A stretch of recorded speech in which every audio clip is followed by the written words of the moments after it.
Baik, bismillahirrahmanirrahim. Assalamualaikum warahmatullahi wabarakatuh. Selamat sore. Waalaikumsalam warahmatullahi wabarakatuh. Sore, salam sejahtera untuk semuanya. Kita manfaatkan waktu ya. Kita mungkin awali lebih awal nih kita mulai 3 menit sambil menunggu yang lain.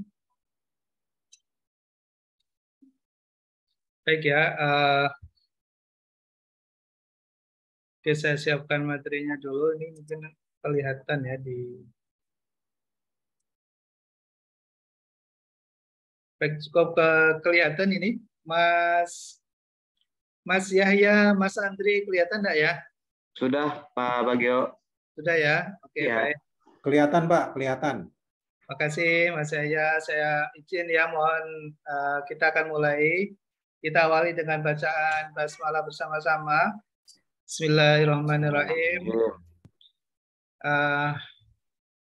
Baik, kita lanjutkan dengan desain penelitian ya. Untuk pertemuan kedua itu hipotesis saya gabung di materi ini.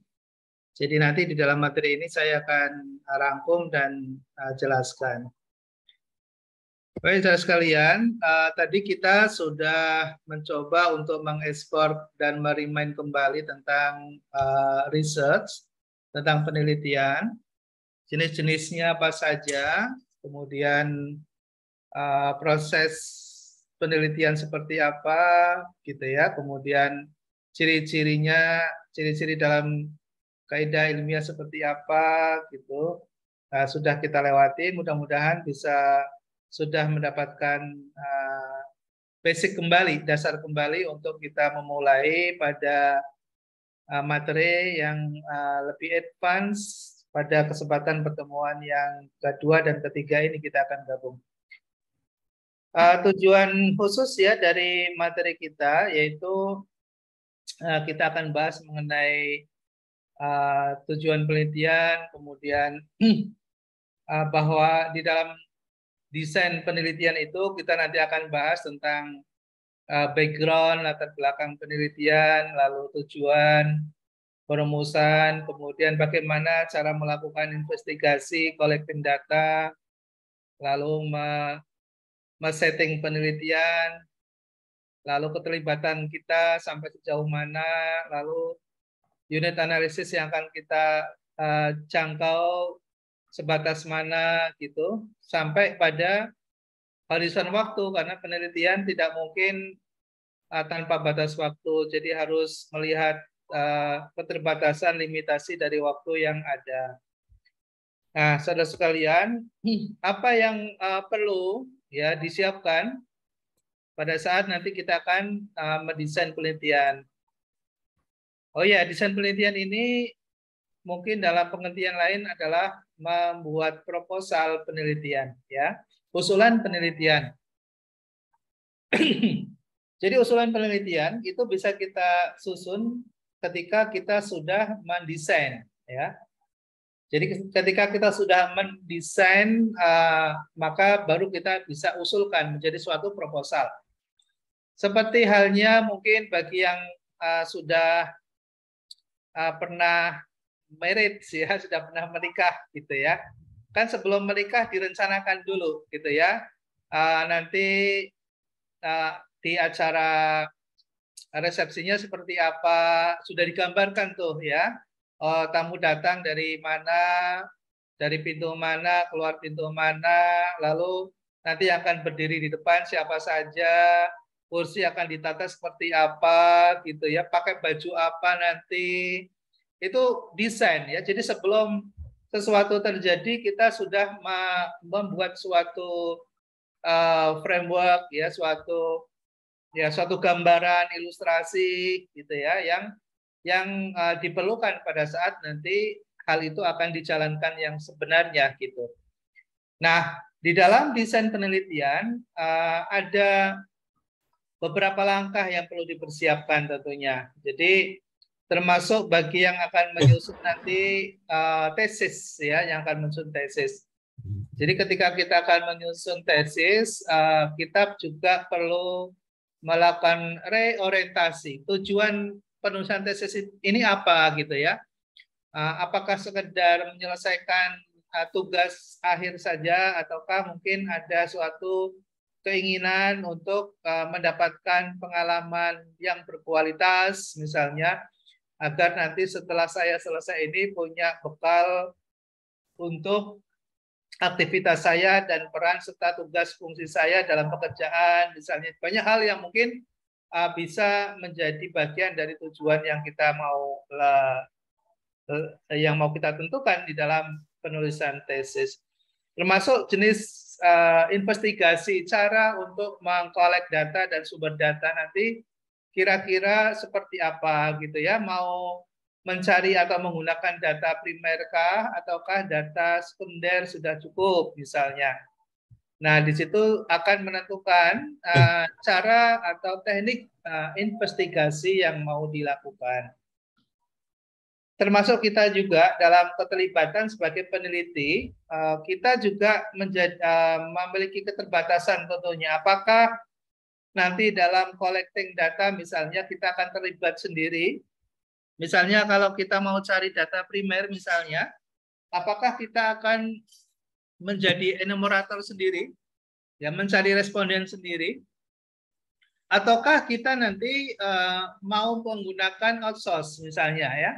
Sekarang outsource banyak ya, kita bisa mencari lembaga penelitian untuk menyebar kuesioner gitu ya, atau kita mencari enumerator, kemudian kita akan bayar secara profesional misalnya, atau kita menggunakan fasilitas digital gitu ya. Jadi itu juga pilihan-pilihan yang nanti akan melibatkan kita sebagai peneliti sampai sejauh mana. Itu perlu dari awal kita sudah sadari ya, sudah kita mengerti, sudah kita pahami konsekuensinya gitu ya.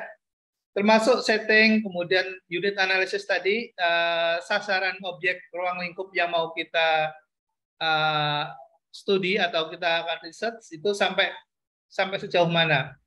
Unit analisis itu misalnya kita hanya akan meng-capture atau melihat suatu fenomena yang ada dalam satu perusahaan misalnya. Atau kita akan menjadikan unit analisisnya misalnya dalam suatu industri. Atau misalnya kita nanti akan menjadikan unit analisis kita ini dalam suatu wilayah ya, atau satu negara misalnya. Ya, ini menjadi pilihan-pilihan ya, termasuk horizon waktu ya, batasan waktu kita berapa lama untuk melakukan penelitian ini gitu ya. Lalu pengukuran variabel, kita akan menentukan berapa variabel dalam studi riset kita kalau kita mau menggunakan analisis kuantitatif ya. Lalu sampel yang mau kita ambil seberapa besar. Nah, lalu alat-alat analisisnya mau menggunakan apa? Apakah menggunakan alat analisis statistik atau menggunakan alat-alat dalam teknik operasional misalnya, atau dulu disebut dengan operational rate atau operational method. Jadi atau manajemen kuantitatif misalnya. Jadi ini menjadi pilihan-pilihan yang sudah dari awal disadari, kemudian tentunya ada konsekuensi yang nanti akan kita harus ikuti pada langkah-langkah berikutnya. Nah, dalam tujuan penelitian kita perlu memahami, sebetulnya ada banyak, tapi ini kasih contoh saja, antara lain misalnya eksplorasi misalnya. Kita ingin mengeksplor, apa maksudnya mengeksplor? Itu kita ingin tahu tentang sesuatu yang tadinya kita tahu sedikit, ingin tahu banyak tentang suatu objek yang kita mau teliti, gitu ya. Itu eksplorasi. Jadi contoh misalnya, kita selama ini memahami atau mengetahui misalnya bahwa dunia digital itu misalnya hanya bergerak di kalangan milenial misalnya. Bagi kalangan kolonial misalnya angkatan 90-an ke bawah misalnya tidak terlalu melek terhadap digital misalnya. Lalu kita ingin tahu sebetulnya apakah digitalisasi itu juga merambah pada semua usia, tidak hanya milenial, tapi seluruh angkatan atau generasi juga sudah mengenal tentang dunia digital misalnya. Nah, itu ingin eksplorasi, jadi ingin mengetahui secara lebih banyak tentang suatu hal. Ya, yang awalnya informasi itu sangat sedikit, sehingga kita bisa melakukan suatu eksplorasi. Ya, dilakukan untuk memahami suatu masalah yang lebih baik. Misalnya kita ingin mendapatkan informasi yang lebih baik. Nah, biasanya penelitian eksploratif itu termasuk dalam kategori penelitian kualitatif ya, karena dia memakai beberapa teknik dasar seperti observasi, ya, pengamatan, wawancara, ya, melakukan wawancara dalam mendapatkan data.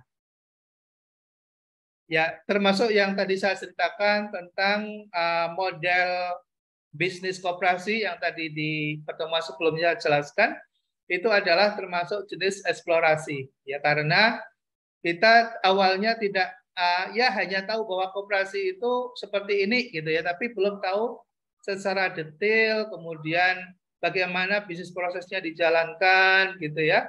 Lalu kita temukan ciri-ciri dan kemudian kita bisa bedakan dan klasifikasikan, ada klasifikasi A, klasifikasi B, klasifikasi C. Nah, disitulah hasil dari suatu eksplorasi ya, karena kita melakukan suatu studi dalam ruang lingkup yang terbatas tapi mendalam, ya, eksploratif gitu ya. Nah, contoh yang pernah dilakukan misalnya oleh Henry Mitzberg, ini seorang tokoh manajemen gitu yang pernah melakukan suatu penelitian terhadap suatu industri, di mana kemudian dia menemukan suatu teori, ya, suatu teori yang kemudian sampai saat ini cukup dikenal, ya. Misalnya dalam teori peran manajerial itu dibagi menjadi 3 misalnya. Jadi ketika seseorang itu menjabat suatu disebut dengan teori trigonal, gitu ya. Ada tiga fungsi seseorang ketika menjabat suatu pekerjaan, suatu jabatan tertentu, itu dia punya 3 fungsi. Ya, fungsi yang pertama adalah fungsi belajar. Jadi sebetulnya dia sedang belajar untuk mendapatkan suatu pengetahuan baru dan kemudian melakukannya dengan cara yang terbaik. Kalau fungsi yang kedua adalah fungsi mengajar. Jadi kalau seseorang, ini menurut Mitzberg ya, kalau seseorang menjabat suatu pekerjaan tertentu, dia harus berani mengajarkan kepada stafnya, kepada bawahannya, cara-cara yang lebih baik, ya, cara-cara yang efisien, cara-cara yang efektif gitu dalam menyelesaikan suatu pekerjaan. Nah, itu akan membangun suatu kaderisasi di dalam perusahaan dan juga menerapkan dan membangun suatu leadership. Karena seorang leader itu dia bisa menjadi teladan, ya, dia bisa menjadi contoh bagi para bawahan dalam menjalankan kebijakan maupun tindakan-tindakan, ya, yang produktif, yang efisien gitu, yang kemudian bisa menjadi contoh ya bagi para staf di bawahnya. Itu fungsi yang kedua. Nah, fungsi yang ketiga adalah menyiapkan diri dengan lebih baik ya untuk mencapai jabatan yang lebih tinggi. Dengan cara apa? Dengan cara melakukan pekerjaan secara ekstra, ya, secara lebih baik dengan inovasi dan kreasi baru. Jadi kalau kita ingin karirnya itu bisa meningkat, maka harus mencoba melakukan inovasi dan kreasi cara-cara baru sehingga hasil pekerjaan kita menjadi lebih baik, menjadi lebih efisien, menjadi lebih optimal. Nah, itu teorinya Mitzberg, Henry Mitzberg. Jadi kalau teori manajemen yang diajarkan oleh Mitzberg ini hasil dari suatu observasi, pengamatan yang dilakukan kepada para manajer-manajer profesional. Kenapa sih seseorang itu karirnya ada yang bagus ya, step gitu ya. yang ada naik sampai pada puncak-puncak kunci pada posisi-posisi kunci dalam suatu perusahaan gitu. Nah, mereka yang melakukan dan bisa berhasil seperti itu karena dia melakukan tadi 3 fungsi trigonal tadi gitu. Nah, kalau kita nggak pernah belajar manajemen ya kita nggak ngerti teorinya, nggak dapat arahan gitu. Dan kita kemudian tidak tahu guidance ya, gimana sih menjadi profesional yang sukses gitu. Ya, nggak tahu caranya. Tapi ketika baca teorinya Metzger, nah kita jadi tahu dari mana teori itu muncul, hasil dari suatu observasi atas 100 manajer tingkat 1 CEO, ya 100 CEO di dunia yang terbaik. Nah, seperti itu. Ya, itu hasil dari penelitian yang dilakukan oleh Andy Metzger. Gitu. Nah, ada penelitian jenis lain ya, deskripsi namanya, ya penelitian deskripsi. Penelitian deskripsi itu kita memotret atas suatu kejadian atau suatu fenomena tertentu dalam suatu organisasi, dalam suatu organisasi. Jadi kalau misalnya kita ingin tahu nih, misalnya bagaimana sih profil mahasiswa pasca sarjana gizi misalnya. Nah, itu bisa dilakukan penelitian deskriptif. Ya, bagaimana caranya kita mendapatkan data ya dari data pribadi, data pekerjaan gitu ya, dan data jadi bisa dapatkan 3 data gitu ya, ada data pribadi, kemudian ada data pekerjaan, ya kemudian ada misalnya data record, misalnya record terhadap financial experience ya, terhadap pengalaman dalam mengelola keuangan misalnya. Kita ingin tahu itu misalnya. Maka kita bisa mengcapture ya, bisa menarik data dari mahasiswa gizi. Nah, mahasiswa program pasca sarjana gizi itu kan ada itu ya, ada data kelahiran, tempat tinggal, itu namanya data pribadi. Kemudian pekerjaan, jenis kelamin, kemudian pendidikannya, kemudian apa namanya, ya termasuk misalnya asal dari mana, misalnya itu data pribadi. Nah, kemudian diklasifikasikan lagi, misalnya ada data pekerjaan ya, pekerjaannya apa, jabatannya apa saat ini gitu ya. Kemudian riwayat pekerjaannya seperti apa gitu. Ya, misalnya gitu. Nah, itu nanti bisa dibuat klasifikasi, declassified ya. Kita bisa dapat deskripsi profil dari mahasiswa program pasca sarjana gizi tahun 2022 misalnya. Oh, ternyata rata-rata berumur 35 tahun misalnya. Kemudian sebagian besar tinggal di Bogor misalnya. Ya, lalu pendidikan terakhir rata-rata dari ekonomi misalnya, ya. Sebagian besar rata-rata paling sedikit misalnya sains ya, matematika, fisika gitu misalnya. Tapi ada, itu namanya deskriptif. Jadi data ada gitu ya, lalu kemudian kita potret, kita klasifikasikan, lalu kita olah dengan menggunakan statistik deskriptif namanya. Ada namanya statistik deskriptif. Nah, di situ kita bisa melihat rata-rata, bisa lihat mayoritasnya, maksimumnya apa, minimumnya apa, modus ya yang paling banyak apa, itu kelihatan secara deskriptif. Ya, itu penelitian deskriptif ya contohnya. Nah, kita bisa melakukan suatu pengujian ya, kita bisa melakukan suatu pengujian dengan cara membuat suatu hipotesis ya, membuat suatu hipotesis. Ya, misalnya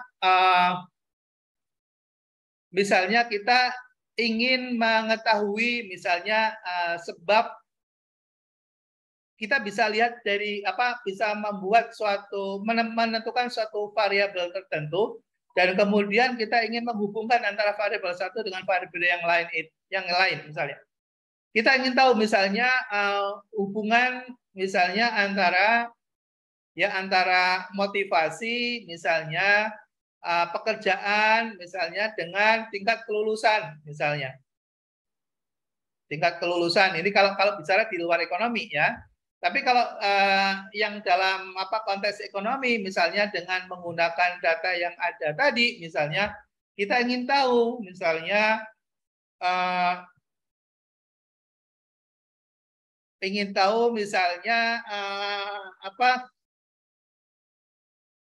jabatan sekarang misalnya, bahwa jabatan atau profesi yang sekarang sedang dijalani oleh mahasiswa gizi sekarang itu misalnya dipengaruhi, misalnya Anda punya hipotesa aja, punya dugaan bahwa apapun jabatan yang sekarang sedang dijalankan oleh mahasiswa gizi itu dipengaruhi misalnya oleh latar belakang pendidikan misalnya, dipengaruhi oleh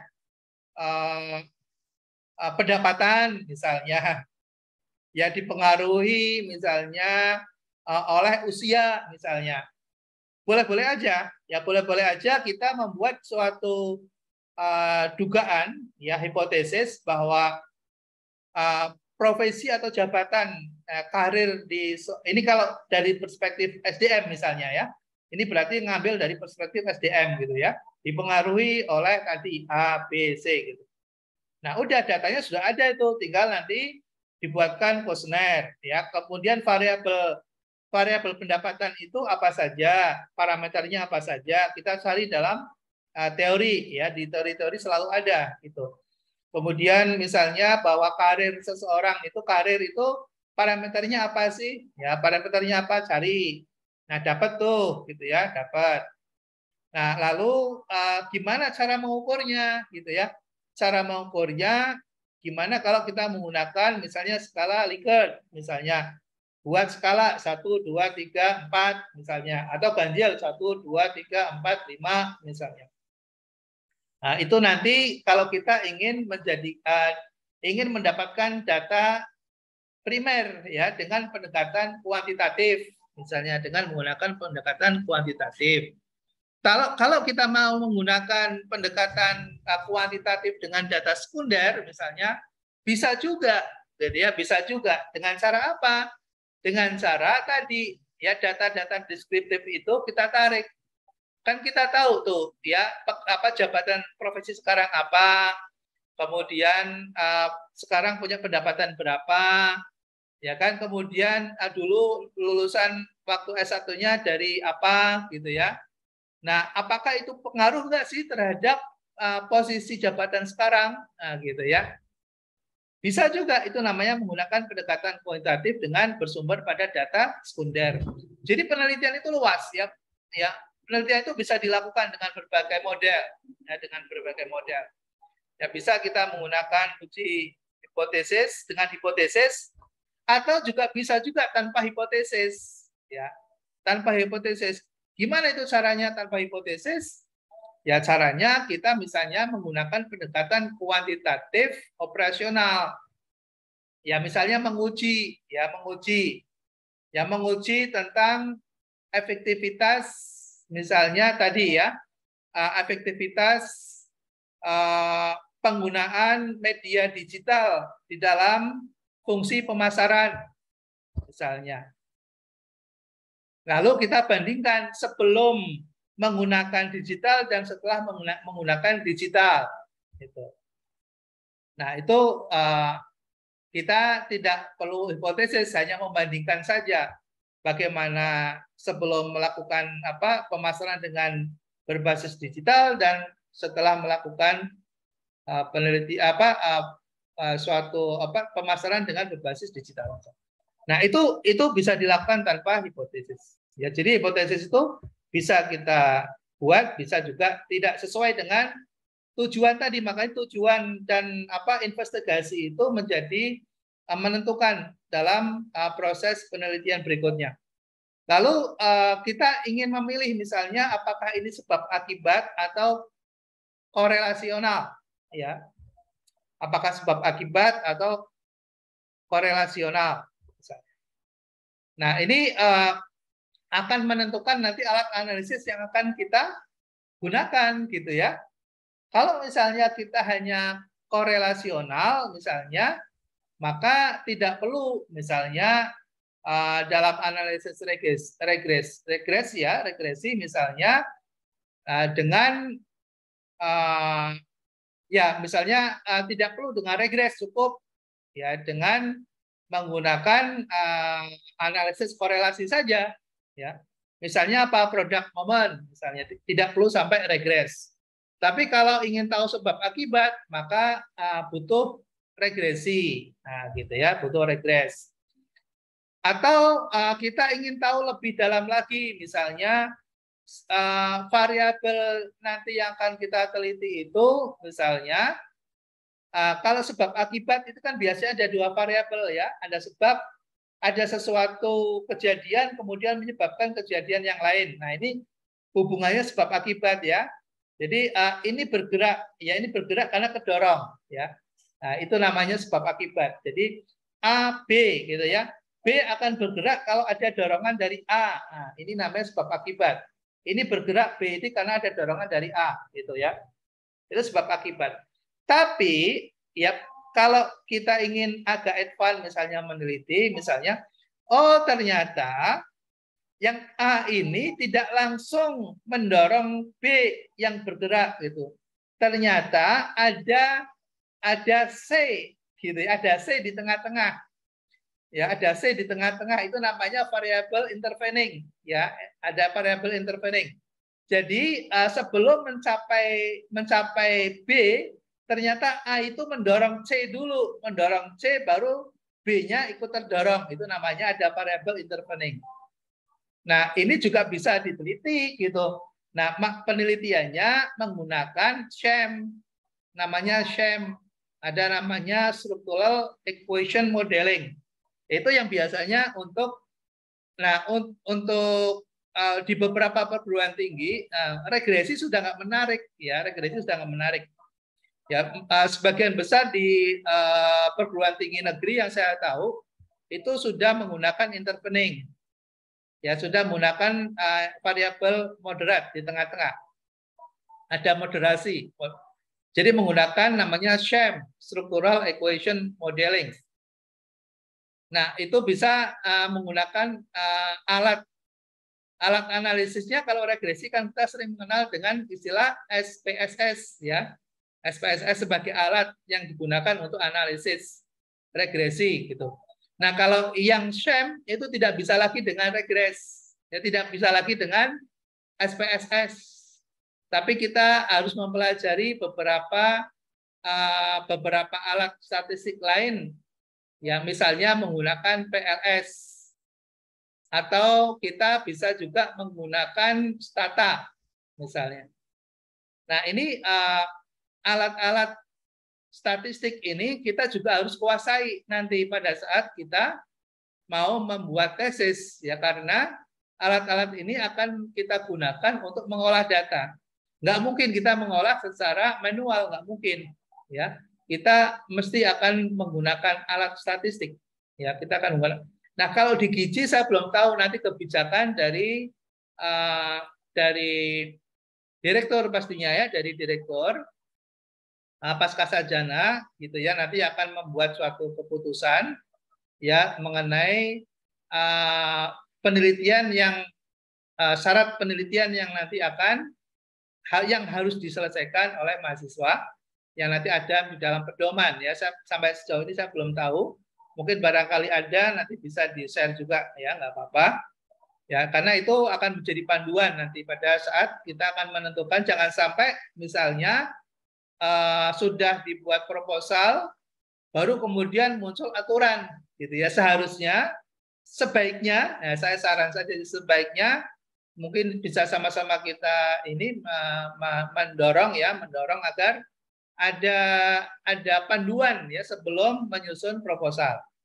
Jadi termasuk ketentuan-ketentuan mengenai berapa variabel yang boleh dipilih, apakah 2 variabel bisa atau enggak, 3 variabel bisa apa enggak, gitu ya.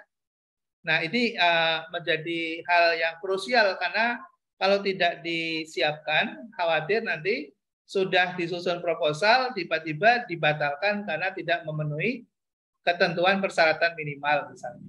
Ya, oke.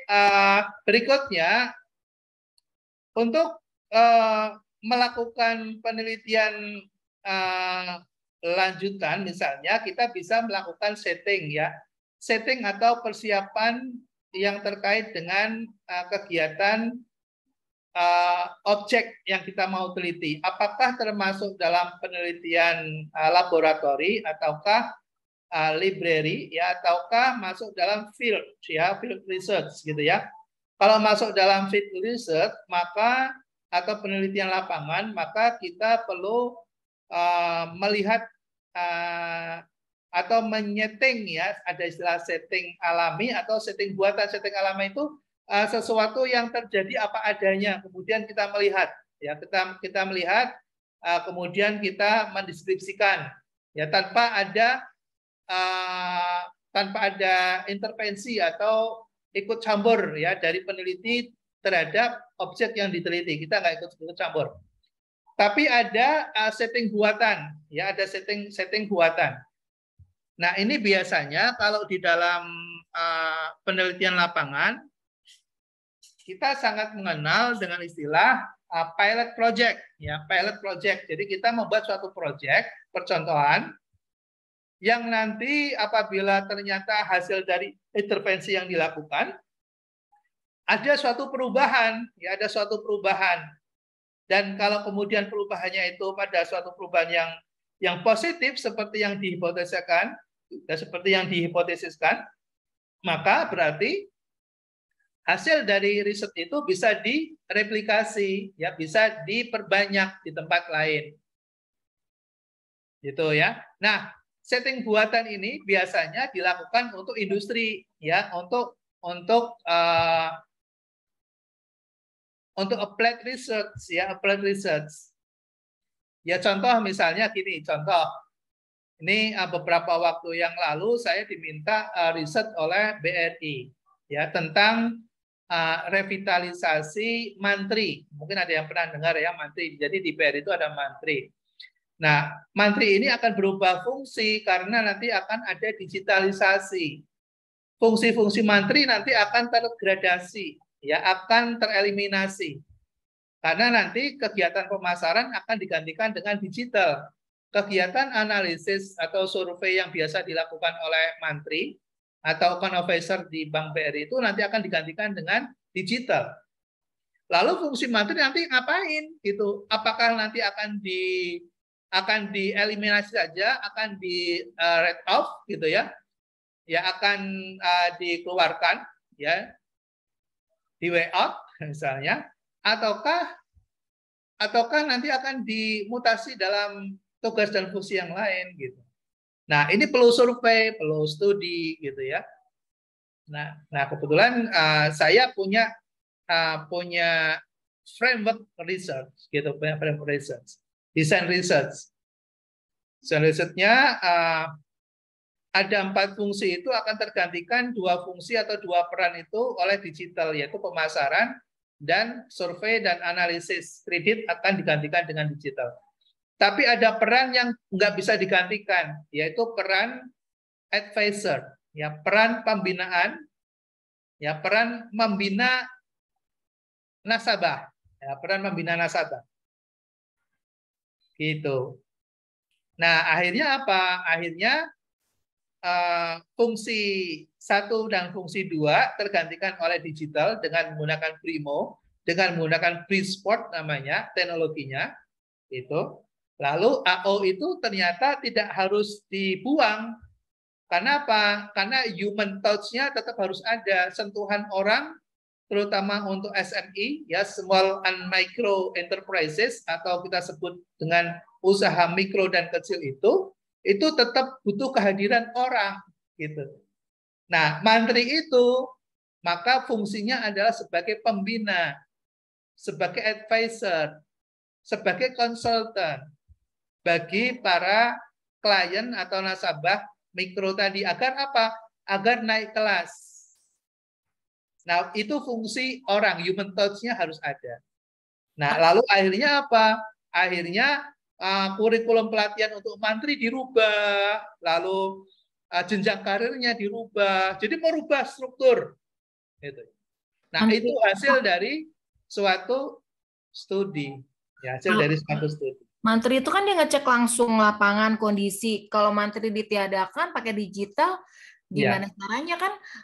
Kan dia memastikan bahwa misalnya nih SMS itu small mikronya itu benar memiliki usahanya dia milikin gitu. Kalau digital kan dia bisa pakai foto terus di cropping atau apa padahal punya orang atau dia ngambil di Google. Tapi kalau dengan adanya mantri, si mantri memfoto langsung kan dia bisa lihat, oh benar ini small mikronya ada, barangnya ada, produksinya ada. Dia sebagai saksinya gitu, pembuktinya bahwa emang ada gitu. Hal kayak gitu emang bisa digantikan, Pak? Iya, iya Mbak Fafi ya ini ya? Iya, Pak. Iya, makasih Mbak Fafi. Ya mungkin concern dan sudah mengenal mantri ya. Mungkin ada yang di antara kita mungkin belum sempat mendengar kata-kata mantri ini. Memang ini spesifik ya di BRI ya.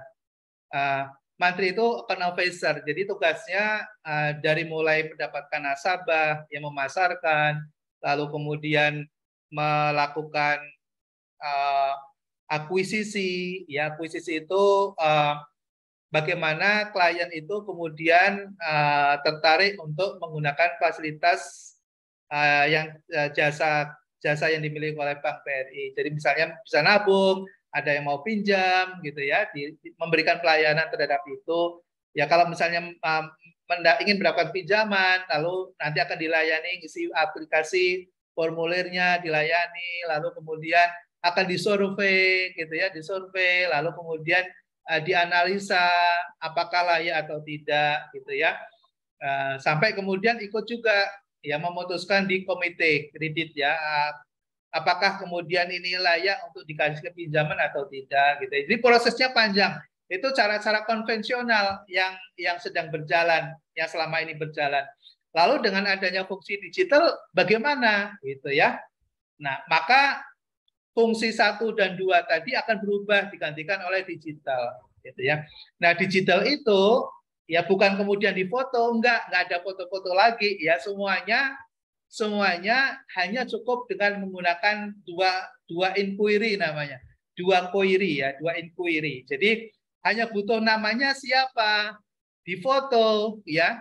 Namanya siapa, diketik saja di dalam fasilitas digital. Ya, kemudian difoto gitu. Nah, itu nanti dua data itu akan bergerak ya. Yang nama NIK-nya itu nanti akan menuju ke Dukcapil ya. Di Dukcapil itu nanti, Dukcapil tahu ya, itu adalah kependudukan sipil ya, kantor dan kependudukan. Jadi yang menyediakan data kependudukan di Indonesia namanya Dukcapil. Nah, itu nanti akan menarik data dari situ, akan ditarik ya. Lalu kemudian menginformasikan keluarganya siapa, tempat tinggalnya di mana, dia laki-laki apa perempuan, pekerjaannya apa, tanggal lahirnya berapa. Jadi nanti itu pertanyaan-pertanyaan data itu tidak lagi dibutuhkan untuk diwawancari, tidak ya. Karena NIK itu langsung akan nembus ke Dukcapil, kemudian akan menginformasikan balik mengenai data pribadi orang tersebut. Itu namanya proses digital yang berjalan. Lalu pertanyaan kedua adalah apakah kemudian datanya benar, apakah foto itu adalah foto yang benar, maka digital akan bergerak lagi ya. Digital akan bergerak lagi, Google Map akan berjalan. Betulkah dia rumahnya di situ? Oh, ternyata itu misalnya nih Ahmad Subagio Depok misalnya. Ternyata dua tahun terakhir saya tinggal di Pekalongan. Kalau itu banknya itu lihat KTP saya, alamat saya kan di Depok gitu ya. Tapi kalau lihat dari jejak rekam digital, Oh ternyata Pak Bagio ini sebagian besarnya ada di daerah di Pekalongan gitu. Nah, kalau saya diwawancarai, saya mungkin bisa bohong. Wah, saya tinggal di Depok, ini KTP saya Depok gitu. Tapi kalau rekam jejak digital nggak bisa bohong. Karena apa? Dia akan narik lokasi data saya itu di mana selama ini. Itu bicara lokasi, bicara pekerjaan, ya akan merekod termasuk kemampuan bayar saya. Karena semua sekarang ini transaksi itu tidak lagi banyak menggunakan tunai, sudah cashless ya. Saya mohon maaf nih, saya ngajar nih gitu ya. Saya dapat honor nih dari Gizi, nggak pernah saya terima tunai, ditransfer. Ketika lewat digital transfer itu akan terekam. Saya dapat berapa. Sehingga saya nggak pernah bisa bohong. Dengan digital saya nggak bisa bohong. Saya mengatakan digaji Gizi, oh saya dikasih digaji misalnya 20 juta misalnya. Oh ternyata nggak ada misalnya. Nah saya bisa ngomong 20, 30, berapa juta bisa aja. Tapi nyatanya buktinya nanti akan bicara bukti transfernya berapa gitu ya. Jadi digital itu nggak bisa lagi kita bohongin gitu. Nah semua record dengan digital, jadi analisa dengan digital, gitu ya. Kemudian identitas diri dengan digital, sehingga Pak wawancara itu sudah tidak diperlukan lagi. Itu yang sekarang dilakukan oleh BRI sekarang, gitu. Ya dengan Brisport dan Brimo itu akan bekerja itu. Nah, mantri itu nanti akan bekerja, gitu, hanya memaintenance, ya, membina. Memberikan skill up gitu. Oke. Nah, itu sebelum dilakukan itu dibuat dulu setting pilot dulu gitu ya.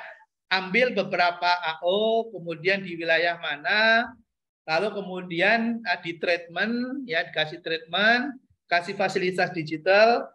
Nah, lalu bergerak efektif atau tidak? Hasilnya seperti apa? Nah, lalu ternyata wow gitu ya, hasilnya gitu ya, ternyata excited gitu ya, luar biasa. Hasilnya gimana? Hasilnya ada ya, hasilnya ada maksudnya ada itu gimana? Jadi AO itu tugasnya hanya membina gitu, hanya membina, kemudian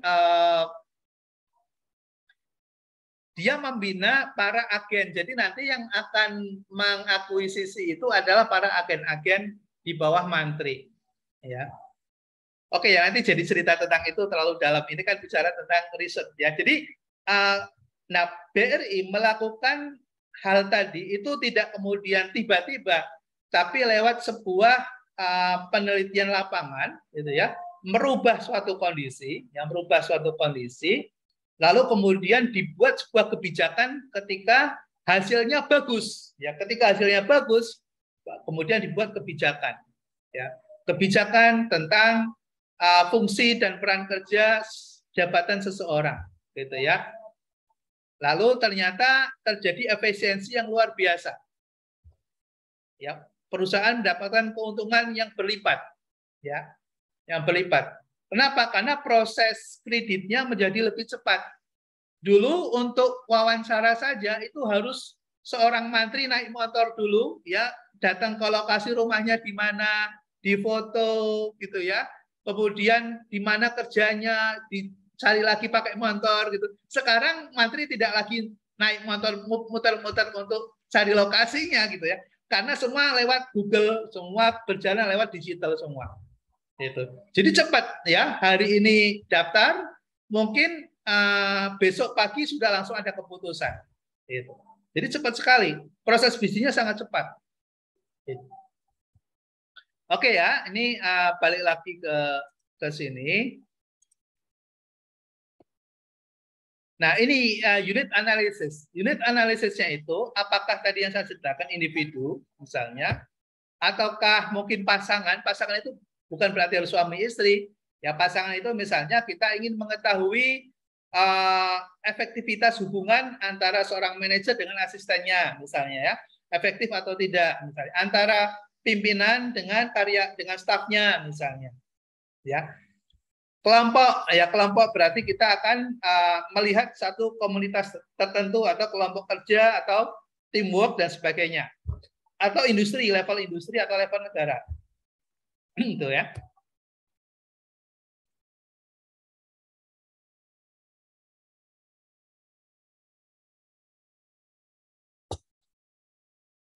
Nah, kemudian cross sectional study, ya. Ini terkait dengan horizon waktu, ya, horizon waktu.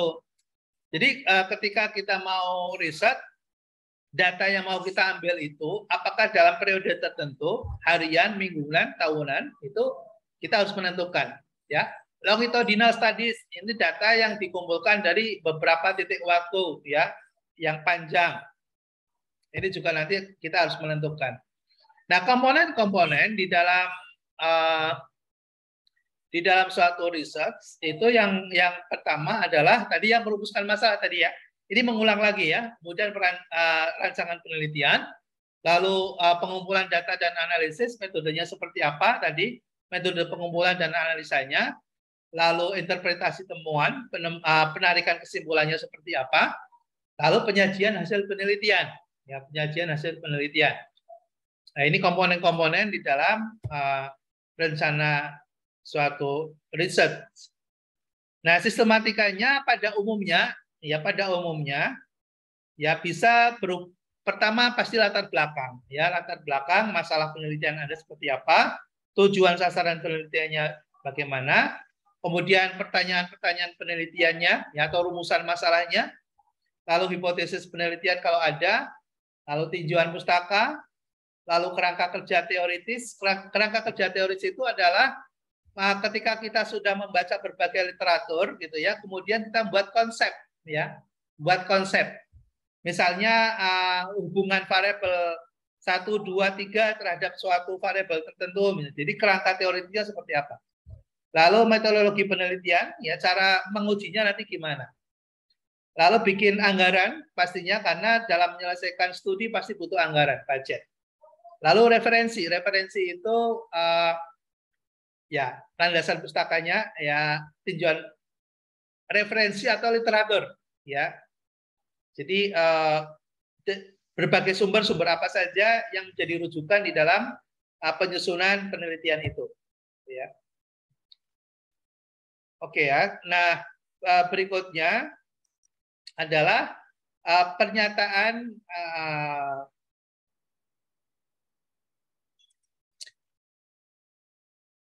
masalah, ya, masalah penelitian. Nah, sebelum membuat suatu rumusan, kita perlu menulis suatu latar belakang, ya, suatu latar belakang. Latar belakang yang mengantarkan kita pada masalah yang kita ingin teliti itu. Nah, biasanya menyusun latar belakang itu adalah seperti piramida terbalik, ya, seperti piramida terbalik. Kalau piramida kan begini, ya. Nah, ini yang terbalik. Artinya apa? Bicara dalam konteks yang makro, baru kemudian bicara secara spesifik, di mana kita kemudian mengambil judul itu.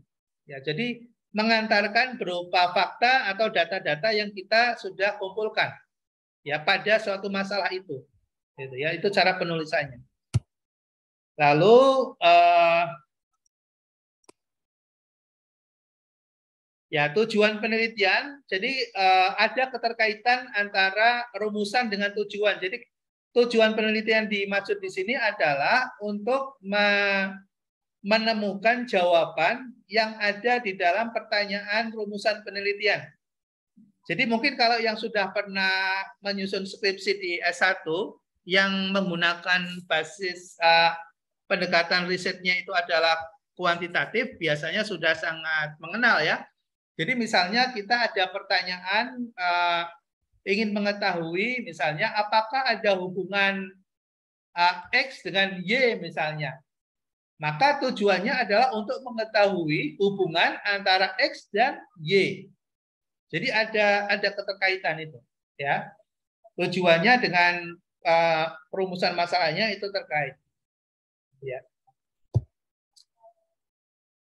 Oke, masih hal yang sama.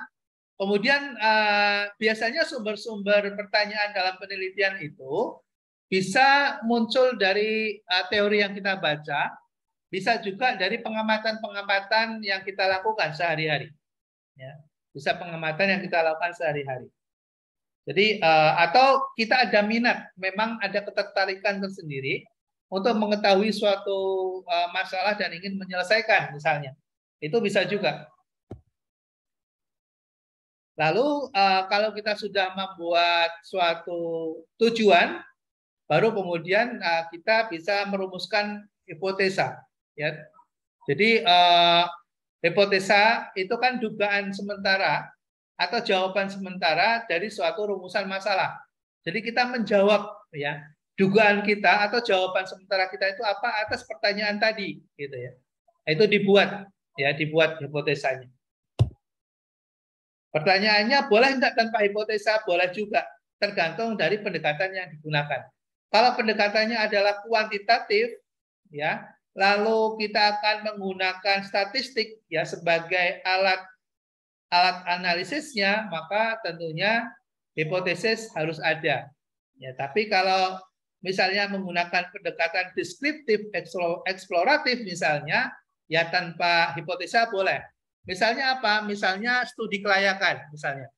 Nah, studi kelayakan itu kan tidak perlu harus ada hipotesis karena kita tidak perlu menduga-duga di dalam studi kelayakan itu.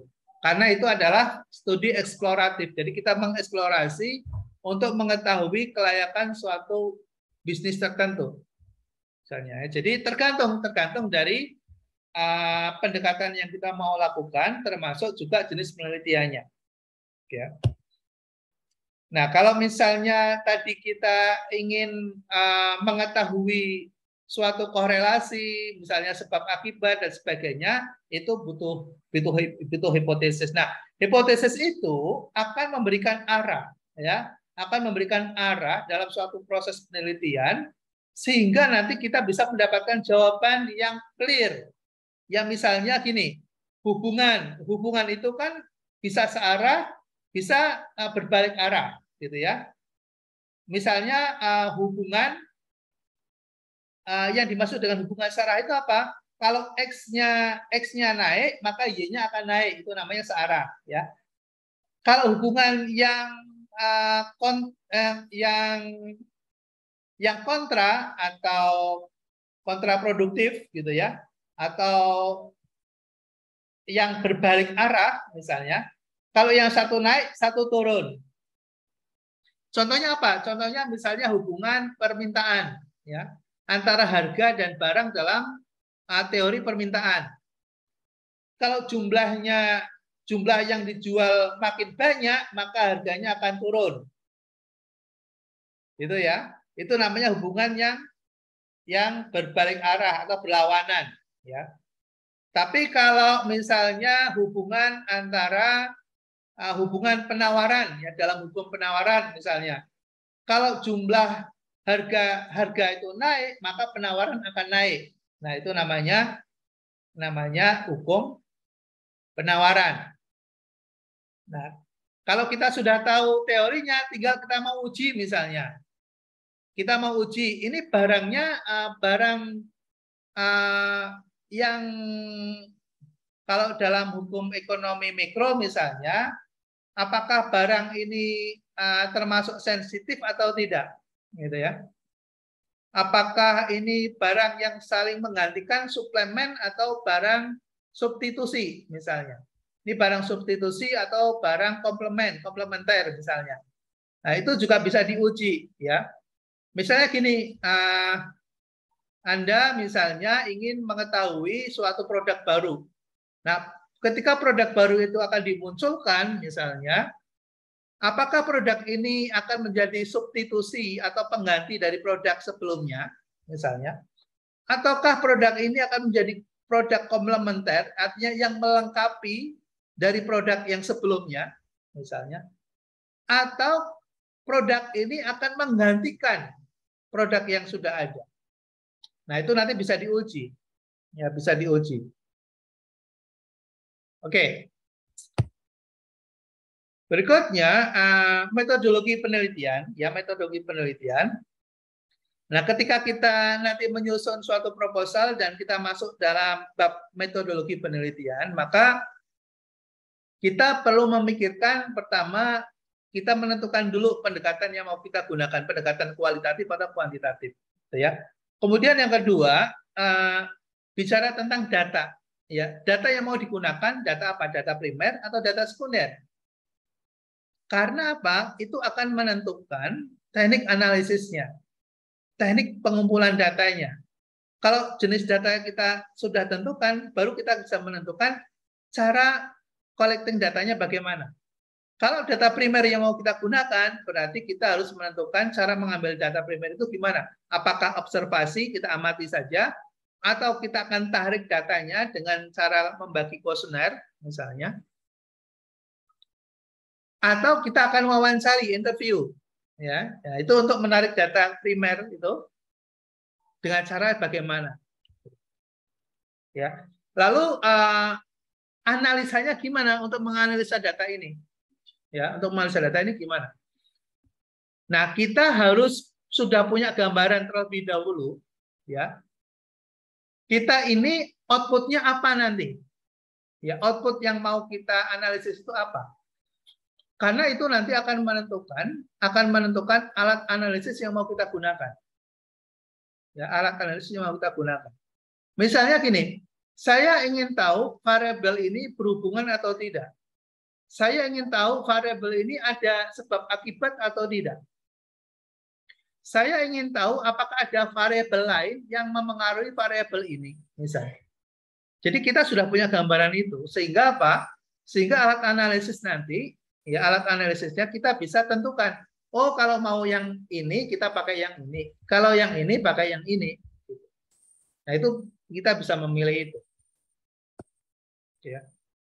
Oke, ya saya kira untuk jenis penelitian tidak perlu kita terlalu dalamin ya. Misalnya grounded theory, apakah nanti masuk ke phenomenological ataukah etnografis atau masuk ke study misalnya. Ini saya kira nggak. Ya kita perlu hanya untuk tahu saja, tapi tidak masuk nanti di dalam metodologi ya, tidak masuk dalam metodologi. Ya. Dan cuma sebagai pengetahuan saja gitu. Misalnya apa sih? Case study, ya case study itu pendekatan pada suatu ruang lingkup tertentu yang kita akan intervensi atau yang akan kita research, yang akan kita teliti. Jadi berdasarkan dari suatu case tertentu, suatu kasus tertentu itu namanya case study. Ya. Kalau etnografis itu biasanya penelitian sosial. Jadi kalau di penelitian ekonomi jarang digunakan etnografis. Termasuk phenomenological juga itu biasanya untuk penelitian sosial. Nah, kalau grounded theory itu bisa digunakan untuk riset ekonomi juga bisa, untuk riset sosial juga bisa. Nah, kemudian penelitian kuantitatif. Kalau penelitian kuantitatif tentunya ketika kita memilih ini menjadi pendekatan yang kita mau gunakan, maka konsekuensi-konsekuensi logisnya yang harus kita pahami dari awal. Ya misalnya gini, kita mau melakukan penelitian kuantitatif misalnya, maka kita harus mengetahui alat analisis statistik atau alat analisis kuantitatif lainnya. Ya, itu konsekuensinya. Jadi kalau kita nggak memahami tentang statistik, tentang matematik, tentang teori-teori operasional misalnya, atau teori-teori finansial misalnya, ya biasanya sulit ya kan, karena di situ butuh ya pengetahuan yang baik gitu terhadap konsep dasar dari teknik analisisnya. Tapi kalau kita sebetulnya kalau sudah masuk ya sudah terlanjur bahasa masuk ke ekonomi dan bisnis, yang pendekatan kuantitatif itulah yang sekarang digunakan ya oleh industri. Jadi kalau kita kemudian menghindari pendekatan kuantitatif misalnya, ya sebetulnya kita menghindari dari isu yang saat ini sedang berkembang, Ya, karena semua pengambilan keputusan sekarang berbasis pada data kuantitatif. Bahkan dalam dunia politik juga menggunakan data kuantitatif, gitu ya. Jadi sebelum ada calon presiden muncul itu survei dilakukan dulu. Ini berapa persen yang memilih A, berapa persen yang memilih B. Itu penelitian kuantitatif, ya. Bahkan dalam dunia politik sudah menggunakan pendekatan kuantitatif, apalagi dunia bisnis. Dunia bisnis terlebih lagi, kita nggak akan bisa menghindari dari angka, ya. Kita nggak bisa menghindari dari angka. Nah, maka saya sarankan, gitu ya, ya kita coba bekerja keras, gitu ya, memahami tentang teori-teori, teknik-teknik pendekatan yang berbasis pada pendekatan kuantitatif. Saran saya begitu, ya, saran saya begitu. Nanti kalau ada pertanyaan, boleh nggak kualitatif? Ya, nanti tergantung kebijakan akademiknya seperti apa. Di MMGG seperti apa, gitu. Nanti bisa ditanyakan. Nah, penelitian tindakan ini biasanya digunakan untuk penelitian sosial, ya, atau kombinasi dari penelitian kualitatif dan kuantitatif dalam bentuk penelitian tindakan. Ya, kalau untuk di kelas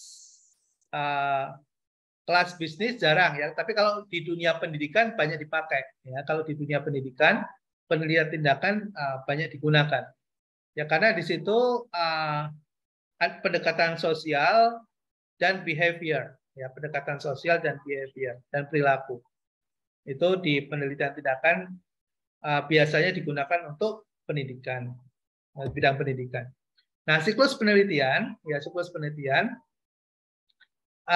ini sebetulnya mengulang juga, ya, dari awal, ya. Jadi mulai dari menemukan masalah, membangun hipotesis, merancang, kemudian mengukur, ya, kemudian mengumpulkan, dianalisa, dan kemudian disimpulkan.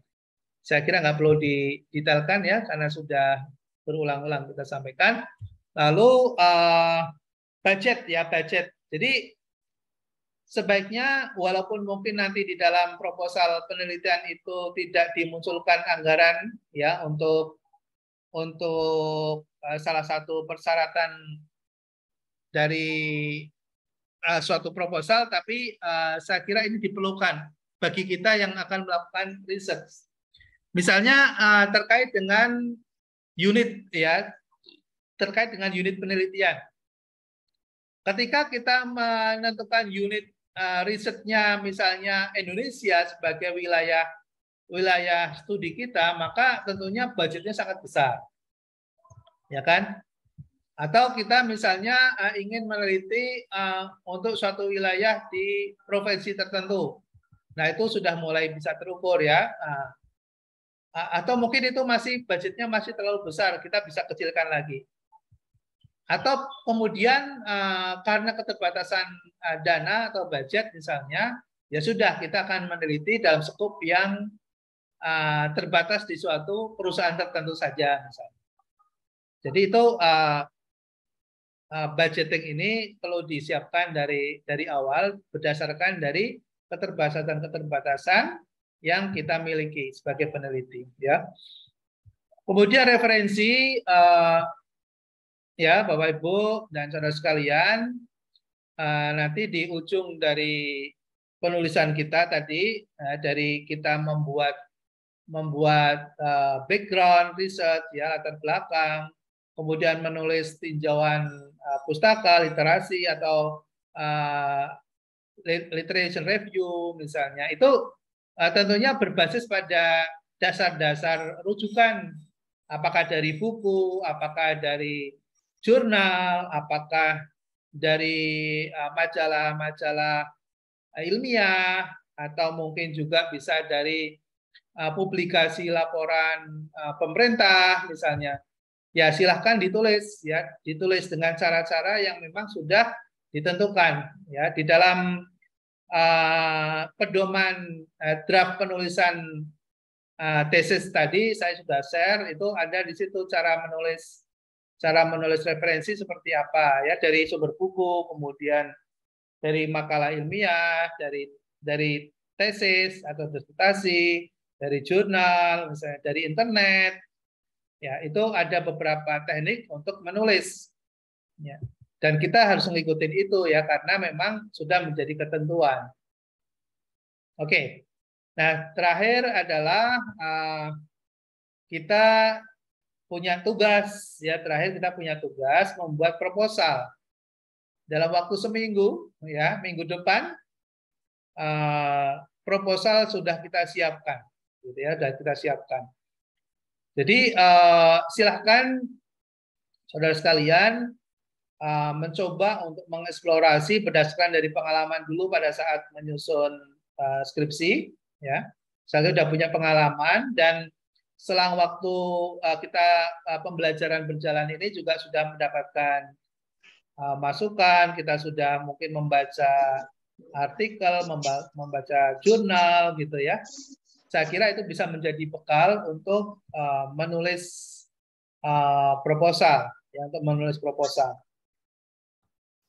Oke ya, sampai di sini. Proposal bagaimana ditulis nanti bisa melihat pedoman yang sudah saya share, gitu ya. Nah, oke ya, sampai di sini mungkin ada yang mau ditanyakan, silakan. Akhir ini ya. Proposal ini nanti yang akan bisa kita jadikan lanjutan, maksudnya kita bikin tesis temanya sama atau untuk khusus untuk kuliah ini aja gitu Pak? Ya, Mbak Wafi, saya sarankan itu yang nanti akan berkelanjutan ya menjadi tesis kita, gitu ya, akan berkelanjutan menjadi tesis kita. Ya. Gitu Mbak. Iya, ada lagi yang lain, Mbak Fafi ya. Mbak Fafi. Halo, selamat sore. Selamat sore, silakan Mas Hasan. Iya. Baik, terima kasih atas waktu dan kesempatan diberikan kepada saya. Saya di sini mau flashback lagi mengenai sekarang kan mau dikasih tugas tentang mengenai penyusunan proposal. Sejauh ini penjelasan Bapak tadi saya dengar memang seperti yang kita alami di waktu di S1 waktu nyusun skripsi, pas benar. Ya, yang jadi pertanyaan buat saya itu kan tadi Bapak mengatakan bahwa ini kalau kemarin itu masih menggunakan variabel dependen sama variabel sebab akibat sama variabel yang menghubungkannya, dan persamaan statistik yang dipakai itu uji korelasi sama regresi, dan ada satu lagi yaitu C kuadrat, itu biasa dipakai untuk menguji suatu kelayakan itu. Nah, di sini jadi pertanyaan saya itu Pak, kalau misalnya kita susun proposal penelitian ini, saya misalnya kalau pendekatannya kualitatif ya Pak. Kualitatif berarti apakah hipotesis itu kita pakai hipotesis apa asumsi Pak? Itu yang pertama. Yang keduanya itu misalnya kalau saya penelitiannya ini tentang pendekatan kuantitatif yang saya ngambil. Apakah saya harus pakai variabel yang sudah lama dipakai, apa yang seperti kata Bapak tadi bahwa yang sekarang kalau yang kampus negeri kan udah memakai variabel yang ini demorasi ya kalau nggak salah. Variabel juga saya baru dengar juga. Ya.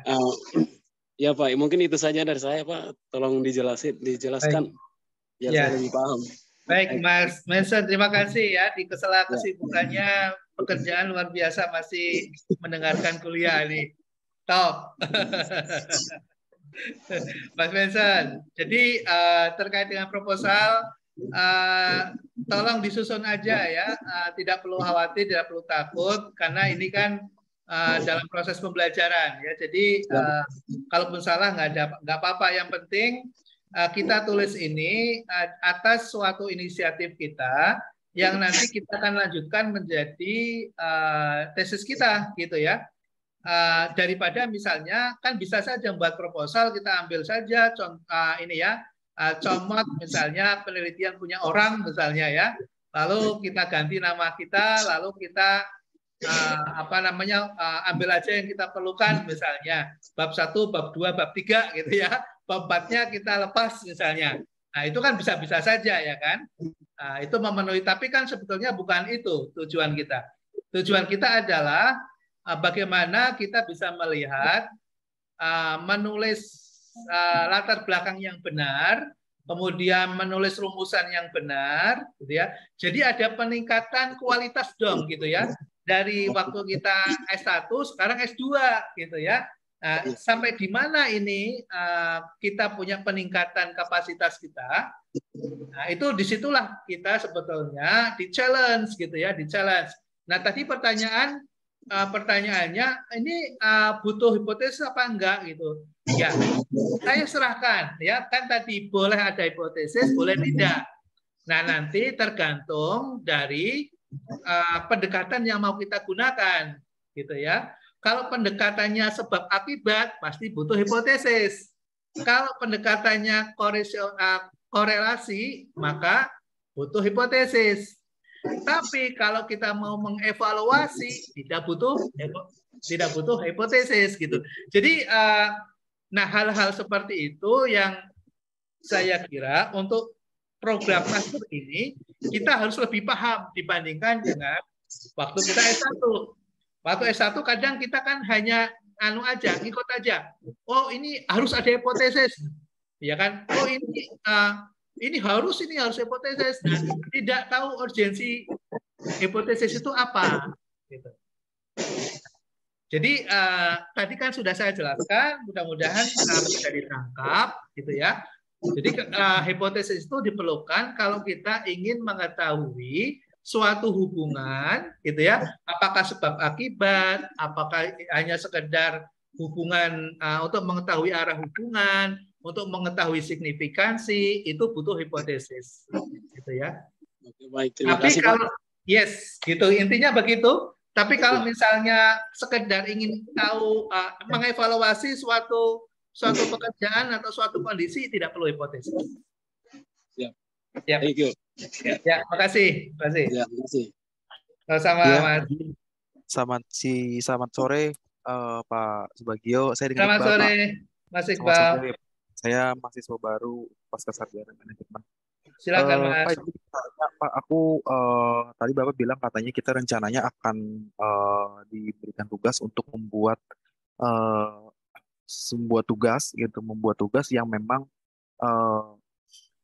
pernah dilakukan ketika pada saat kuliah S1 gitu. Yang saya ingin tanyakan sama Pak Bagio, apakah ada format yang khusus, contoh kayak format penulisan dan segala macam, atau seperti apa untuk membuat proposal ini gitu? Karena memang dulu ketika memang saya di PTN memang ada format khusus standar yang memang diberikan.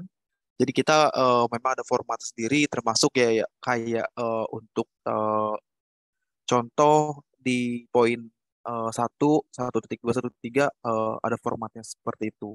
Nah, apakah yang diminta dari Pak Bagio ini ada formatnya, termasuk penulisan dan segala macamnya? Mohon informasinya Pak Bagio. Terima kasih. Ya, makasih Mas Iqbal atas pertanyaannya. Dan untuk semuanya ya, mungkin yang belum sempat melihat di chat dan di WAG ya. Saya sudah kirim formatnya ya Mas Iqbal ya, di dalam pedoman penyusunan proposal ya. Baik Pak. Ya, sudah saya kirim. Jadi nanti ngikutin aja pedomannya di situ. Walaupun itu bukan resmi, itu kan contoh ya, contoh saja, contoh untuk panduan menyusun proposal. Nanti yang resminya pasti nanti datangnya dari akademik ya. Jadi itu untuk contoh latihan kita. Yang di jurnal itu Pak ya? Yang di jurnal itu? Bukan. Apakah belum sempat buka di WAG? Sudah Pak. Yang di share di grup Pak. Iya, di grup. Betul. Di grup ada, di chat ini juga ada ya, di chat yang sekarang sedang berjalan juga ada. Dan untuk deadline-nya kapan Pak, kalau boleh tahu Pak Bagio? Ya, ini untuk minggu depan, ya untuk minggu depan. Untuk minggu depan. Oke, baik. Baik, Pak. Ya. Ini Terima kasih. Terima kasih, Pak. alat penelitian apa?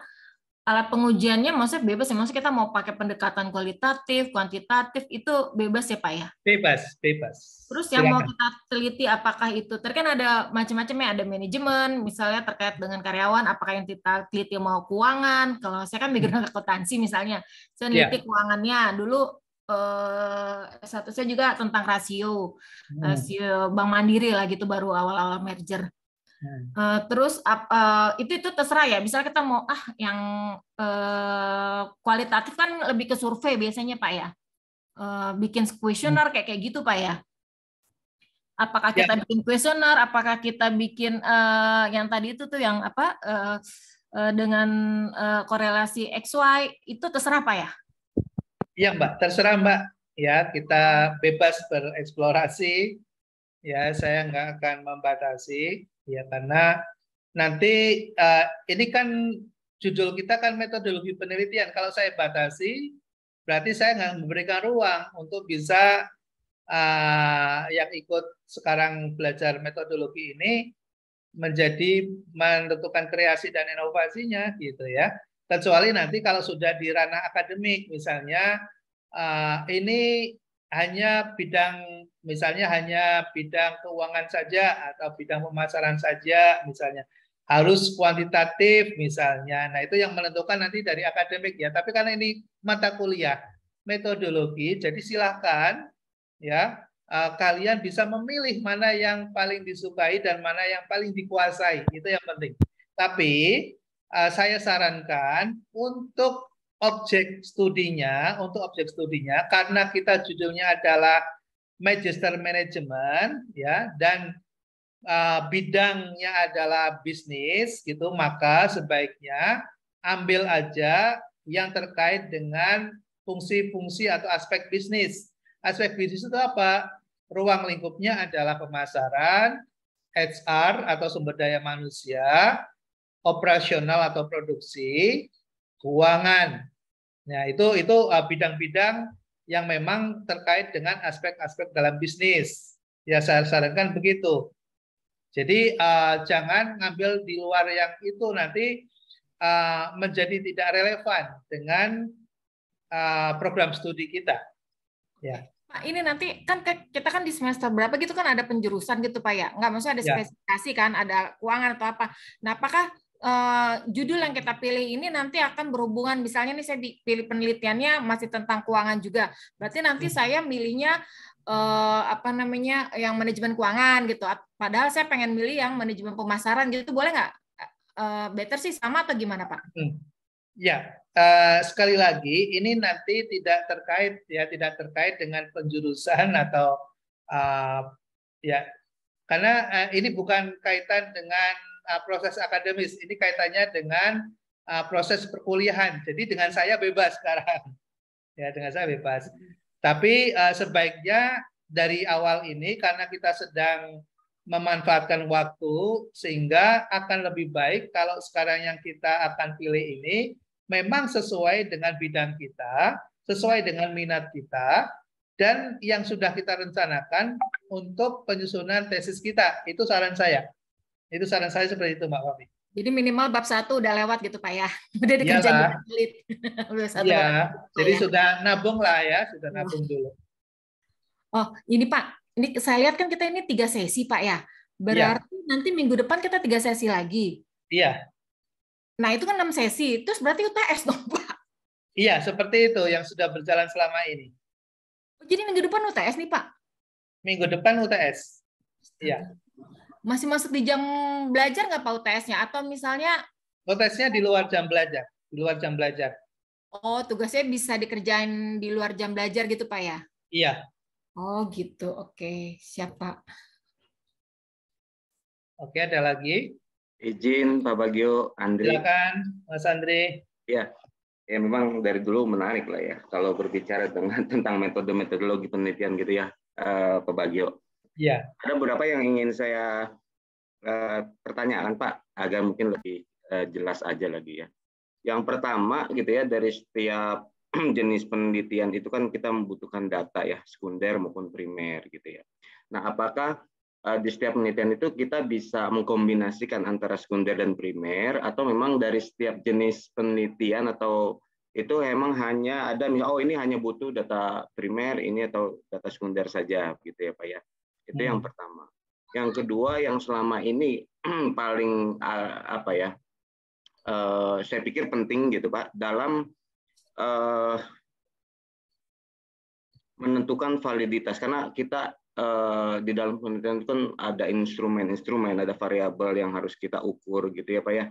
Nah, untuk mengukur validitas dari instrumen itu yang baik seperti apa ya gitu Pak. Misalnya kuesioner sebelum kita lempar pun kan kita harus uji dulu nih validitasnya gitu ya, agar pertanyaan-pertanyaannya itu tidak ambigu misalkan, atau tidak ya tepat lah gitu dengan sasaran yang memang kita akan coba sampaikan gitu ya. Nah, ini cara yang paling tepat untuk menguji validitas ini seperti apa Pak? Mungkin itu aja Pak Bagio sementara, terima kasih. Ya, makasih Mas Andri. Ini pertanyaan bagus ya. Jadi sebelum kita akhiri, saya coba untuk menjawab dua pertanyaan penting dari Mas Andri. Yang pertama terkait dengan data. Nah, sumber data ini sebetulnya yang paling tahu adalah kita sendiri ya. Kalau kita misalnya mau membuat suatu penelitian deskriptif kuantitatif misalnya, berarti kan itu sumber data pasti harus ada data sekunder, karena data itu kita akan tarik data yang sudah terpublikasi gitu ya. Maka itu yang pada umumnya digunakan adalah data sekunder. Pertanyaannya, apakah kita sudah cukup dengan menggunakan data sekunder itu? Contoh misalnya, perusahaan itu adalah perusahaan yang belum go public misalnya. Sehingga apa? Profil atau company profile itu susah kita dapatkan. Maka berarti harus ada sumber data primer kan untuk mendapatkan profil perusahaan gitu. Nah, caranya gimana? Bisa dengan mewawancarai, berarti dengan teknik wawancara. Bisa juga dengan misalnya kuesioner. Kalau kita sulit ketemu dengan orangnya, berarti cukup kuesioner. Kita kasih kuesioner, mereka jawab. Tapi kalau misalnya kita ada ruang untuk bisa ketemu, ya kita ketemu wawancarai, kan gitu ya. Jadi yang tahu adalah kita sebagai peneliti. Jadi tidak dibatasi. Misalnya kalau penelitian deskriptif kuantitatif itu harus sekunder. Ada yang mengatakan seperti itu. Menurut saya itu tidak tepat gitu ya, karena kita bisa jadi ternyata ada kesulitan untuk mendapatkan data. Itu sehingga perlu ada data primer. Nah, karena data primer, maka kita butuh teknik pengumpulan data, apakah lewat observasi, ataukah lewat wawancara, ataukah lewat kuesioner. Gitu ya, Mas ya. Ya, jadi riset itu seperti itu. Ya, nggak ada sesuatu yang mutlak. Ya, bisa ya Pak ya, kita menggabungkan dua data, artinya tidak, penelitian ini harus sekunder, harus primer ya. Artinya tergantung memang dari kondisi yang kita teliti juga Pak ya. Kebetulan datanya seperti apa begitu Pak ya. Betul. Siap. Betul. Ya, terus yang kedua, pertanyaan yang kedua, tadi menyangkut apa ya Mas? Yang kedua ya? Terkait untuk validitas instrumen yang akan kita gunakan Pak. Gitu kan, misalkan kayak kuesioner kan ada tertutup, ada terbuka. Kalau terbuka mungkin tidak perlu terlalu ini ya, tapi yang paling penting misalkan tertutup gitu ya. Itu kan perlu kita uji juga nih validitasnya gitu ya, atas satu pertanyaan-pertanyaan gitu. Ya, yang tepatnya seperti apa Pak? Yang baik gitu ya, yang baik untuk menguji itu seperti apa gitu. Iya. Nah, ini kan kembali kepada jenis data ya. Nah, jenis data yang pertama dari sumber data dulu. Sumber datanya sumber data sekunder atau data primer. Kalau data primer berarti dari kualitatif harus dikuantifikasi dulu kan gitu ya. Nah, untuk melakukan kuantifikasi berarti kan harus berdasarkan dari angka. Nah, angka itu bisa menggunakan skala ya, skala Likert misalnya, ya skala Likert misalnya, atau interval bebas, atau menggunakan berbagai metode yang lain ya. Yang paling dikenal kan skala Likert gitu ya. Nah, skala Likert itu kan ada parameter ukuran ya, dari 1 sampai sekian gitu, mengindikasikan apa, semakin tinggi semakin apa. Nah, kalau kemudian itu sudah dibuat, maka kuantifikasi analisisnya bisa menggunakan teknik statistik kan gitu. Kita bisa menguji dengan menggunakan statistik. Nah, untuk menguji instrumen atau alat yang mau kita gunakan untuk menarik data yaitu kuesioner. Nah, kuesioner ini kan pertanyaan-pertanyaan di dalam kuesioner itu harus kita uji kan gitu ya kan. Apakah handal atau tidak, reliable atau tidak gitu. Nah, untuk mengetahui reliable dan handal validitasnya ini kan harus diuji ya. Misalnya kita ingin menguji apakah pertanyaan ini bisa dipahami atau tidak sih oleh responden. Nah, maka melihat deviasinya. Kalau deviasinya semakin tinggi, semakin lebar, itu mengindikasikan jangan-jangan ini membingungkan responden. Misalnya gini, ada jawab 1 sama ekstrim 4, misalnya 1 sampai 4. Jawabannya 1, 4. Ini kan ekstrim banget gitu ya. Nah, ini jangan-jangan ada misperception nih gitu ya. Nah, sehingga apa? Karena dia ekstrim deviasinya tinggi, maka product momennya biasanya itu juga akan menjadi rendah ya. Nah, product momennya rendah, maka ketika dibandingkan dengan skala tabel biasanya lebih rendah dibandingkan dengan tabel. Nah, berarti ini tidak valid nih. Ya, pertanyaannya itu tidak sesuai dengan standar. Artinya ekstrim sekali jawabannya itu. Nah, berarti apa? Harus diubah pertanyaannya. Kemudian diuji lagi, dikasih lagi ke responden lagi setelah diubah. Nah, setelah itu kalau hasilnya ternyata lebih tinggi dari tabel skornya, dari tabel yang kita tentukan itu, maka di situ baru kita bisa gunakan. Oh, ini sudah valid nih, udah reliable lah gitu. Nah, biasanya kita untuk menguji begitu kita malas gitu kan. Seringkali kemudian dimodifikasi sendiri gitu ya. Dianggapnya semua pertanyaan itu adalah valid, semuanya reliable, padahal belum tentu. Nah, kalau kita melakukan penelitian yang serius itu, sebelum kita gunakan jadi instrumen, maka kita uji dulu dengan menggunakan uji klasik. Itu. Nah, tekniknya gimana? Tekniknya itu ada di statistik. Ya, nanti mungkin dengan dosen statistik bisa merefresh lagi. Ya, tapi kalau ada kesempatan, mudah-mudahan pada pertemuan berikutnya bisa kita sedikit ini ya, kalau memang dibutuhkan. Tapi kalau misalnya lebih bagus, nanti bisa diskusi dengan dosen statistik. Saya kira demikian, Mas Andri. Ya, terima kasih Pak Bagio, karena memang sebelum kita melakukan penelitian, saya pikir hal yang dasar itu dulu penting sekali gitu, untuk memang hasilnya juga akan lebih real gitu, saya pikir seperti itu. Terima kasih. Betul. Pak Bagio. Ya, makasih Mas Andri. Makasih semuanya. Nggak terasa ya, sudah 5:04 lebih ya. Di sini sebentar lagi sudah mau azan maghrib ini di daerah saya. Jadi Pak, mungkin, ini isi post-test lagi nggak, Pak? Iya? Pak, isi post-test lagi nggak?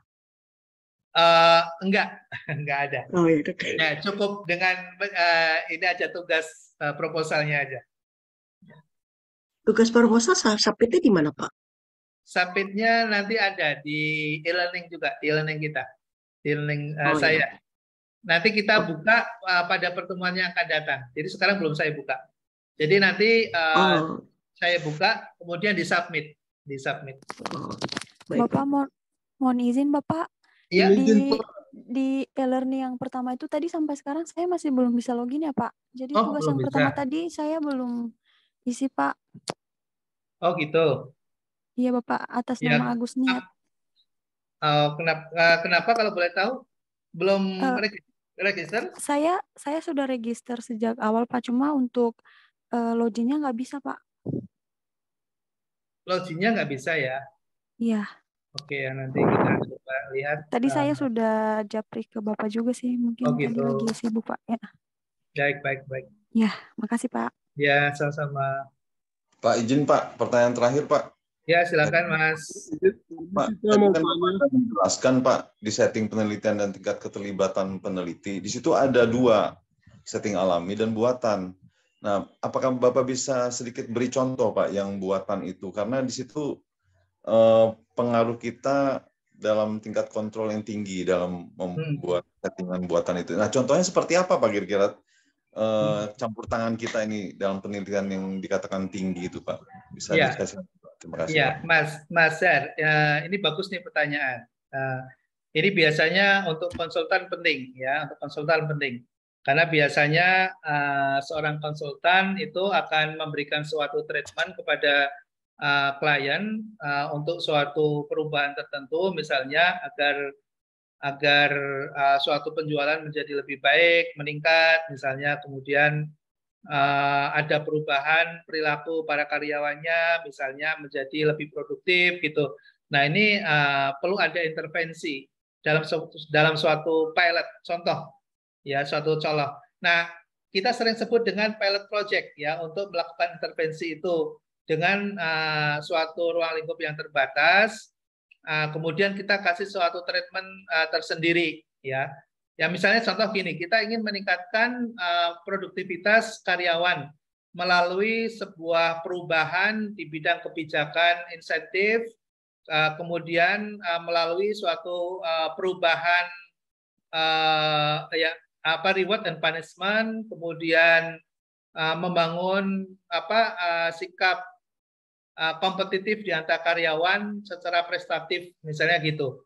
Nah lalu pada suatu unit tertentu, misalnya di unit pemasaran, misalnya ada suatu kebijakan apabila mencapai target maka akan diberikan suatu insentif. Nah, insentif itu akan seiring dengan prestasi yang dihasilkan, misalnya gitu.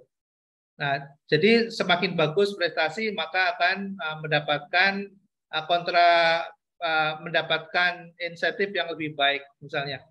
Nah, lalu kemudian dibuatlah kebijakan itu pada unit yang terbatas, misalnya di unit pemasaran, kemudian diberlakukan dalam waktu periode tertentu, misalnya 3 bulan, ya, triwulan.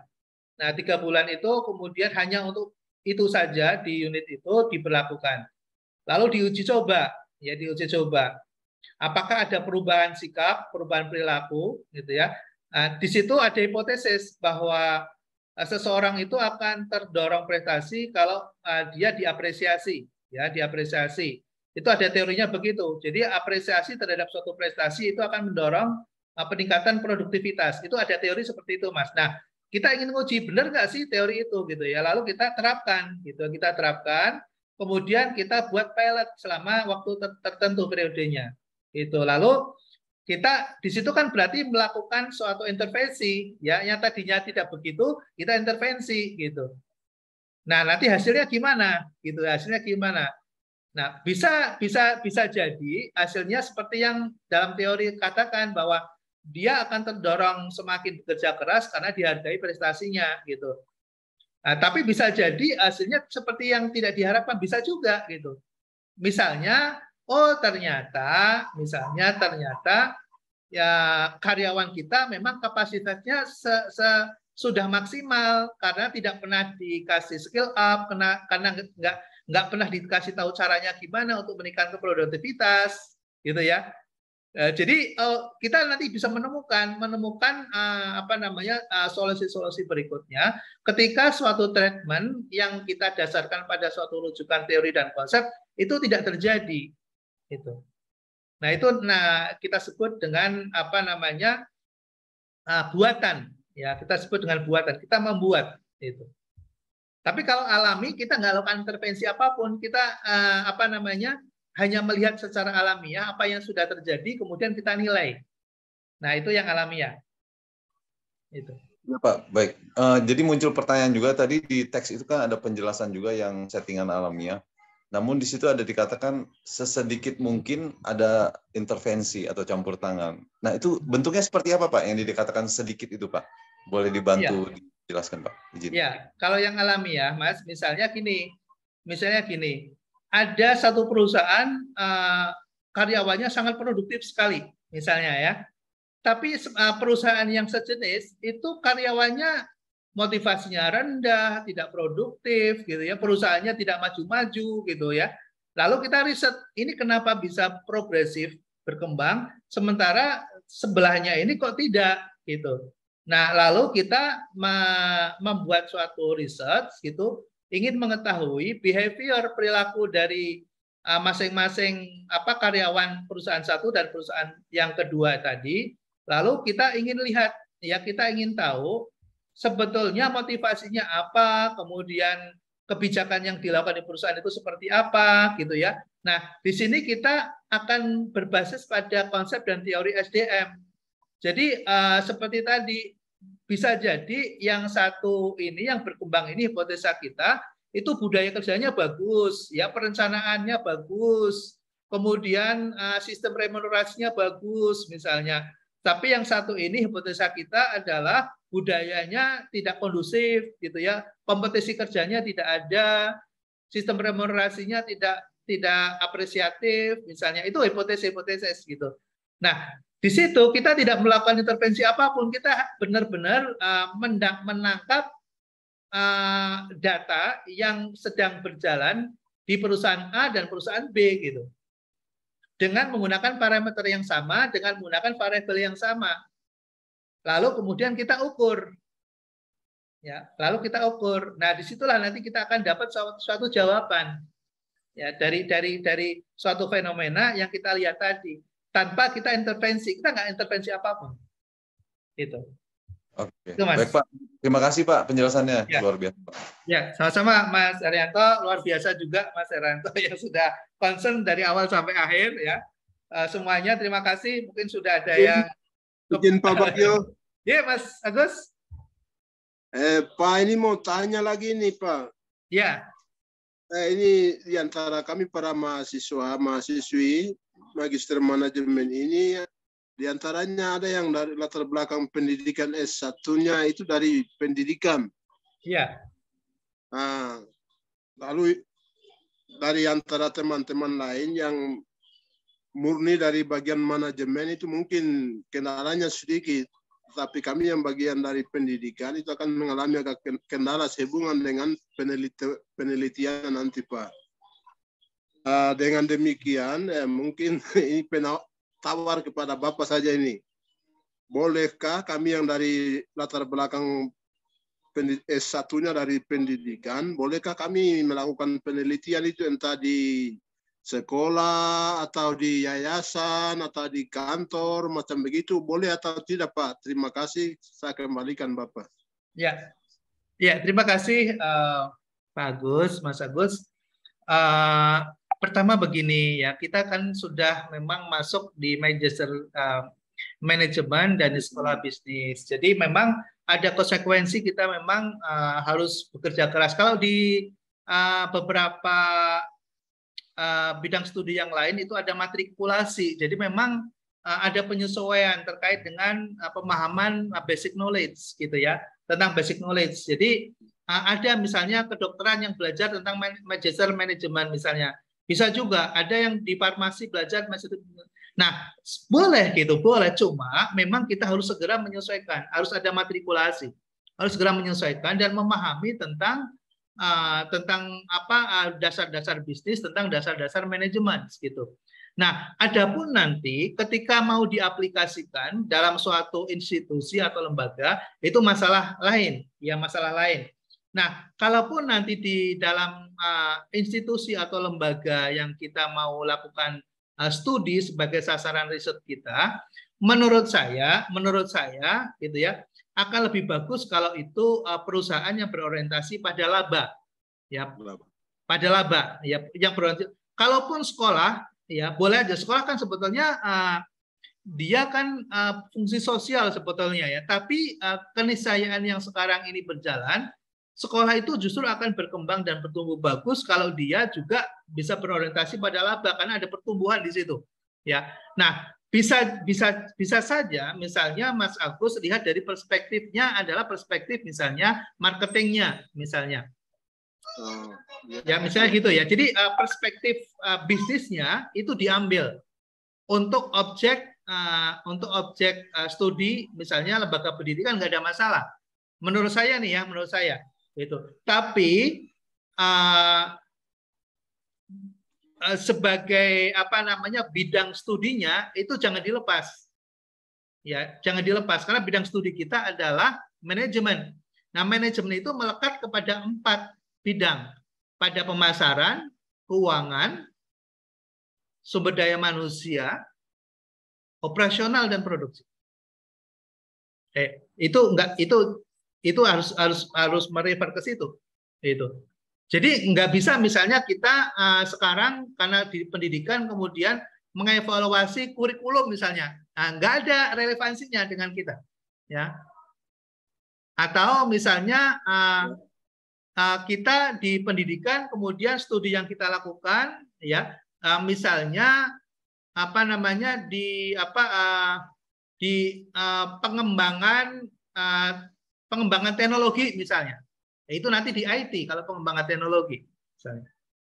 Jadi bisa ya lembaga pendidikan sebagai sasaran, tapi perspektifnya adalah perspektif bisnis. Bisnis. Gitu ya, Mas Agus ya. Terima kasih Pak. Terima kasih Pak. Ada jurusan magister pendidikan kan Pak pilihannya? Bisa saya nggak tahu ya. Setahu saya sih yang ada di GIJI itu magister manajemen ya, bukan pendidikan. Iya, tapi magister manajemen. Tapi kalau saya lihat pilihannya tuh ada yang magister pendidikan, ada yang keuangan, apa ya namanya MSDM kayak gitu. Kayaknya saya lihat ada yang magister pendidikan deh, kayaknya. Maksudnya magister manajemen tapi konsentrasi studi. Konsentrasinya mungkin. Studinya peminatan mungkin. Kayaknya ya. Masih mungkin bisa nanya ke bagian akademik kali ya Pak Agus ya. Ya, silakan dikonsultasikan ke bagian akademik. Nah, itu mungkin bukan bagian saya untuk menjawab. Ya. Makasih semuanya, sampai di sini dulu. Terima kasih sekali lagi atensinya. Mohon maaf kalau ada kurangan kesalahan. Kita ketemu lagi minggu depan ya semuanya. Terima kasih. Terima kasih Pak Ahmad. Terima kasih Pak Dr. Ahmad Subendrio. Terima kasih. Terima kasih. Terima kasih. Terima kasih Pak dosen. Terima kasih Pak. Selamat sore semua. Selamat sore. Sampai ketemu. Terima kasih banyak Pak. Terima kasih Pak. Terima kasih Pak. Selamat sore semua. Mohon izin ya, saya close, saya tutup.